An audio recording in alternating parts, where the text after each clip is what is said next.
Positive પ્રોપર્ટીમાં રોકાણની શક્યતાઓ છે. તમારી કાર્ય વ્યવસ્થા અને દિનચર્યાને વ્યવસ્થિત રાખો.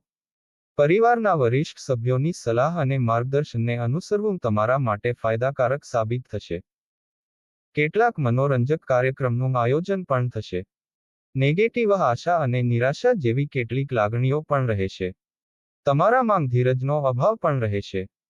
પરંતુ તમારી ભાવિ યોજનાઓ ગુપ્ત રાખો. વિદ્યાર્થીઓએ સાવધાન રહેવું જોઈએ. શૈક્ષણિક કાર્યમાં થોડી અડચણો આવી શકે છે.